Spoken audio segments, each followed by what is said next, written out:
Okay, the next session we will discuss about the big data technology. Yeah, we will discuss more in the big picture of the big data technologies. Yeah, so in the big data we have term of big data architecture. So the big data itself is divided into several layers. Yeah, the first is big data architecture, and then we will have a big data processing, and then the rest is big data analytics. Yeah, so there will be different part actually when we need to discuss about it.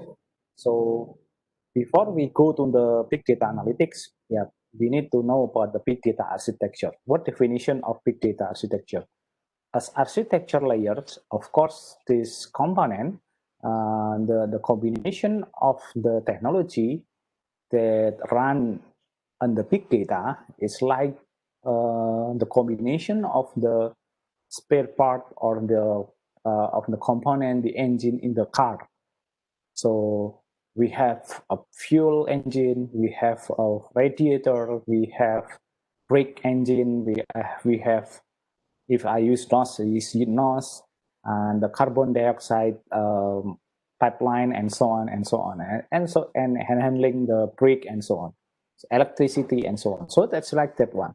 So when we see this one, big data architecture is not only just list of component of technology in big data, but also about the place of the big data and the technology, and how we deal with the communication between component and work in optimized way.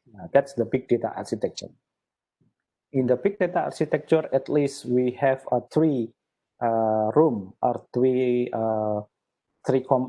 main component. Yeah, and the first is the data sources. Yeah, this is not only just the collection of data, but what kind of technology that make us have capabilities to do the data gathering processes or data collection processes. Yeah.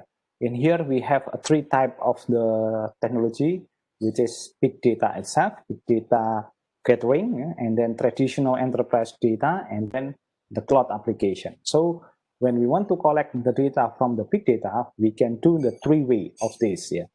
So maybe next week we will discuss more about it, and then I will introduce you several tools that have capability to do that one. Yeah. For example, for the big data gathering tools or techniques, yeah, or maybe technology, we will deal with the sensor data. So to collect the data from the sensor, we have a unique procedure.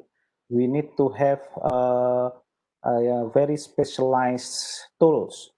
It cannot be like we using the general tools. Yeah, for example, maybe the last 2 years I work with the sensor data for develop of the early warning system for landslide. We plant the many sensor in the ground, and we collect the data. So we cannot just like uh, implement the algorithms or query from the sensor and then push on the database, but we need to also discuss about the type of the sensor. Every type of the sensor have different approach. Yeah, for example, for humidity, wind speed, and then temperatures, and also the movement of the land. For example, for the use case of landslide, it will be have a different approach. So that will be very challenging. And especially we go to the machine data, and it's always happen in the it's happen in the manufacturing facilities, for example automotive industries, for example like Astra or something else. Then when they try to assemble the car, for example on the motorcycle, for example, they need the machine that log the progress of the assemble itself. So every sensor we will have a different approach and different way to collect the data, handling the data, and also deliver the data into the storage, for example. So, and then we also in social data. Social data is also same things. When we deal with the Twitter, for example, we go with the Instagram, with the YouTube, and so on. Every application we will have their own way how we can collect the data. We cannot do the Twitter way to do data gathering in the Facebook and so on. So it will be very challenging for you. Yeah. So you can imagine that one. If we develop some technology to do that, it will be very huge and very complex. Yeah. Currently, I do that one. So I help one of the startup in Jogja to do that one, to research about the technology to do that one. So that will be like doing the magic things in the data gathering, but actually it's very possible, but it's very challenging and very huge of work to do that one. And then we also clickstream data. This is like capturing the data from the activity in the internet. So when we do some like, for example, when it actually is in the case like in the e-commerce platform like Shopee or maybe Tokopedia and Bukalapak, they do the things. They deploy some intelligent agent, try to capture your click. I mean, if you type something in your keyboard, they will know. They will want to see your face. How when you see the site, your information, they capture it, and then it will be have analytic on it. If for example, if Tokopedia showing the pop-up advertisement, your expression, it will be like what? You will be sad, or maybe you disappointed, or maybe you very interesting for that point. So that will be the clickstream data. It's very difficult actually. The technology is very difficult, but very challenging. And now become emerging because sometimes they do the AI tracking technology. They do some movement.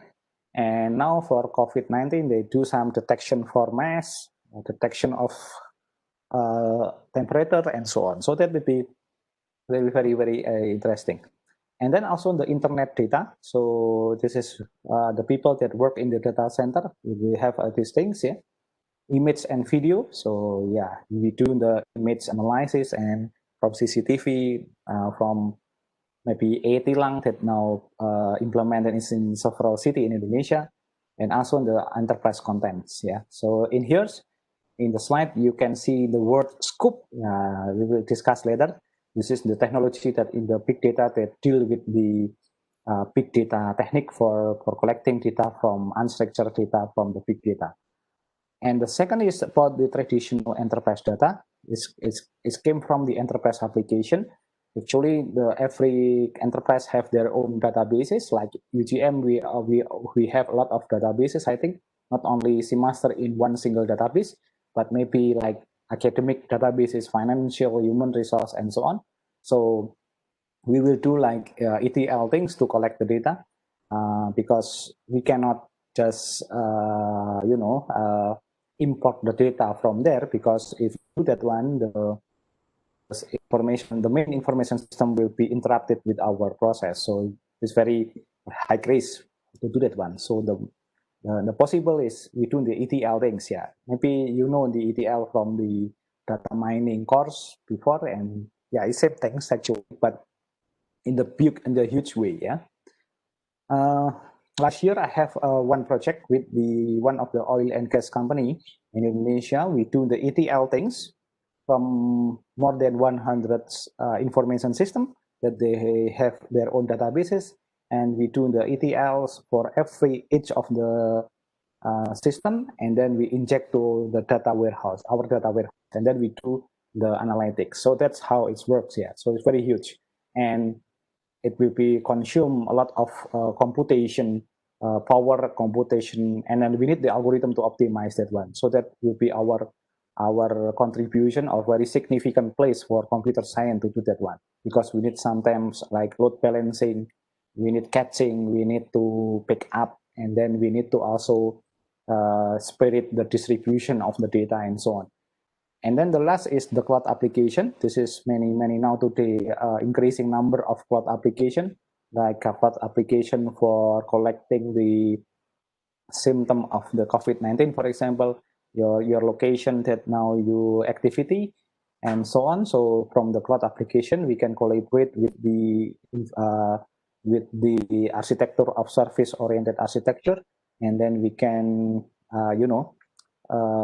interchange our data to the another, and then we collect the data and then bring the analytics in the very wide range of application.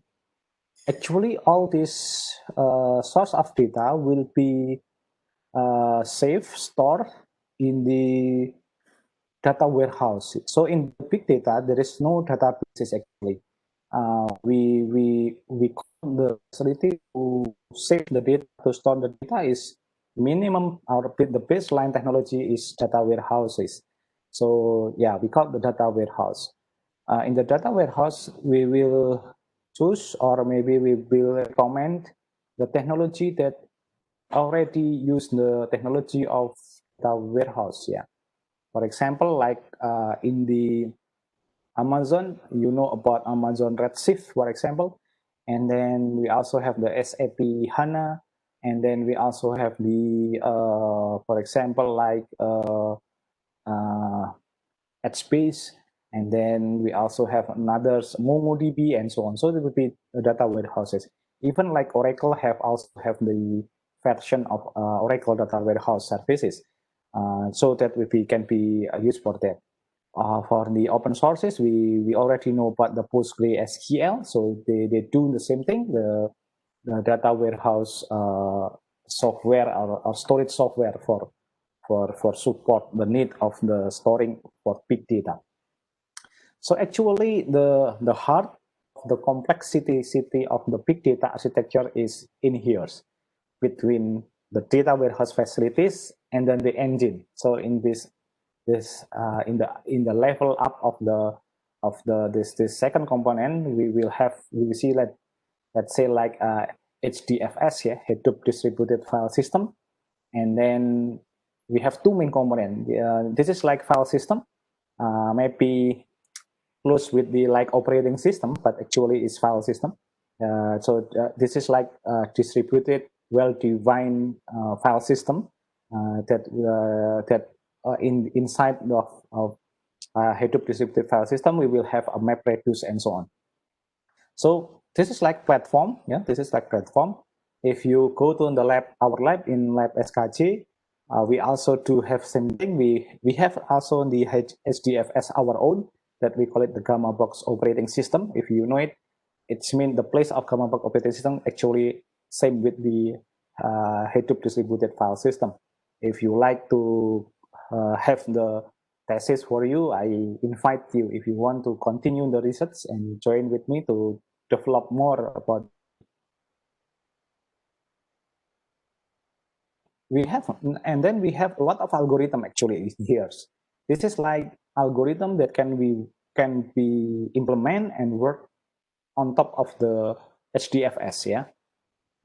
We have the batch algorithms that we call MapReduce, for example. Yeah, actually MapReduce is batch algorithm. Why? Because they do the mapping first and then reducing the load. Yeah. So do that one, it will be make a more fast for the speed of computation.